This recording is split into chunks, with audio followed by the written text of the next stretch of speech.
હું જે સંસ્થામાંથી આવું છું એ BAPS સ્વામિનારાયણ સંસ્થા. We are one of the largest organizations in the world with a permanent seat in the United Nations as an NGO. અત્યારે હું તમારી સાથે વાત કરું છું ત્યારે we run more than 1800 hospitals, hostels, schools, colleges, community centers, સંસ્કાર કેન્દ્ર, હરિમંદિર, મંદિર અને અક્ષરધામ 1800 થી વધારે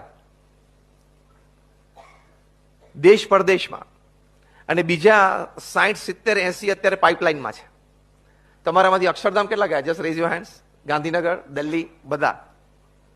ગાંધીનગર અક્ષરધામ અને દિલ્હી અક્ષરધામના લેવલના પ્રોજેક્ટ્સ અત્યારે સુરતમાં, જોહાનસબર્ગમાં, સિડની અને મેલબર્નમાં, યુરોપમાં, પેરિસમાં એ બધે નિર્માણાધીન છે.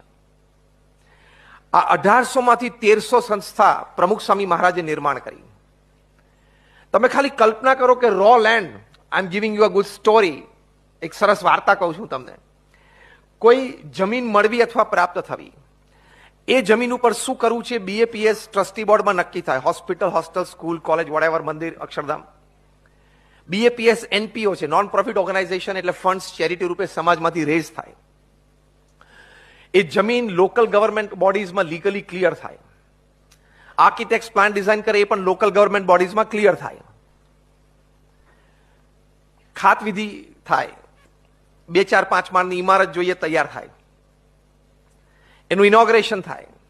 એ સંસ્થાને ચલાવવા માટે 2-5 અમારા BAPSના વોલેન્ટિયર્સ જે અમારી આઈડિયોલોજી પ્રમાણે એ સંસ્થા ચલાવે, બીજો પેઇડ સ્ટાફ, અને એ સંસ્થાને સમાજની સેવામાં મૂકી દેવી.